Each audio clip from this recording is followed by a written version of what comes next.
En la clase de hoy vamos a charlar sobre la continuidad de una función en un punto utilizando límites. Primero, chequemos qué era una función continua. Una función va a ser continua cuando. Bueno, cuando, como lo dice acá, intuitivamente podemos decir que no levanto el lápiz del papel, ¿sí? O sea, lo que estoy diciendo es que la línea no tiene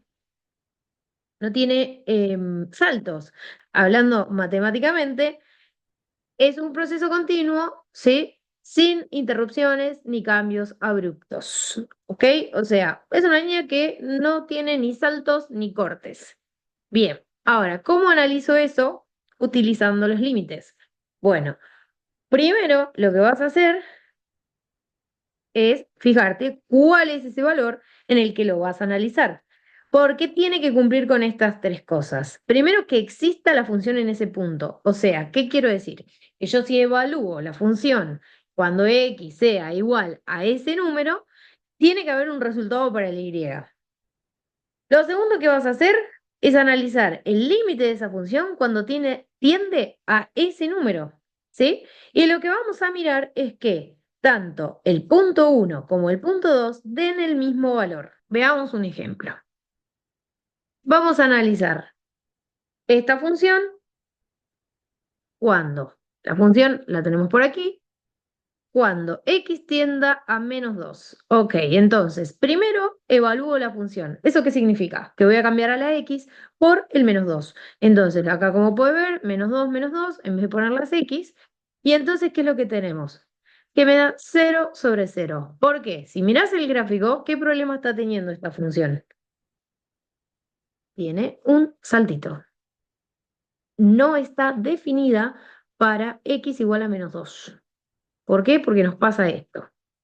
Entonces, evaluemos el límite. El límite sí existe y me da -4, porque por izquierda y por derecha, si yo me arrimo al -2 en x, ¿qué me está pasando acá? Se va a arrimar siempre al -4. O sea que ahí sí existe. Pero no nos va a coincidir porque la función no existe en ese punto. Bien, ahora, si analizamos en x igual a -3, me voy a parar acá. No, perdón, 3 positivo. Me voy a parar acá en 3. Entonces, si me arrimo por izquierda y por derecha al 3, ¿qué es lo que me está pasando? ¿Hacia dónde va la función? Va hacia este puntito de ahí, o sea, está yendo a 1. Entonces, evaluemos, primer paso, evaluamos la función, que es la misma, y cambiamos a la x por 3. Bien, esto me da 1. Genial, porque ya como vimos, el límite de x tendiendo a 3 me va a dar también 1, lo que significa que es continua en 3 porque ambos me están dando lo mismo. O sea que esta función es continua cuando x es igual a 3. Bien, dentro de las discontinuidades vamos a tener tres tipos. Las que son evitables, que es como la del ejemplo que vimos recién, en donde si yo pudiera redefinir el punto, o sea, básicamente lo podríamos llenar, ¿sí? Eso es lo que quiere decir que sea evitable, que yo puedo evitar ese salto. Cuando hablo de discontinuidad de salto, ¿a qué me refiero? A que los límites laterales son distintos. ¿Por qué? Por ejemplo, la función tal vez, mira, vamos a hacer un ejemplo acá.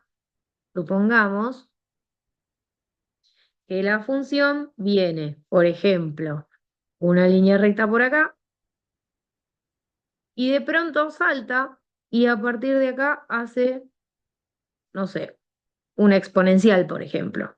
Entonces, ¿qué va a pasar? Que si yo me arrimo a este valor de x por izquierda, me va a dar este valor en y, y si me arrimo por derecha, me va a dar ¿qué valor? Este. O sea, me está dando dos valores distintos. ¿Por qué?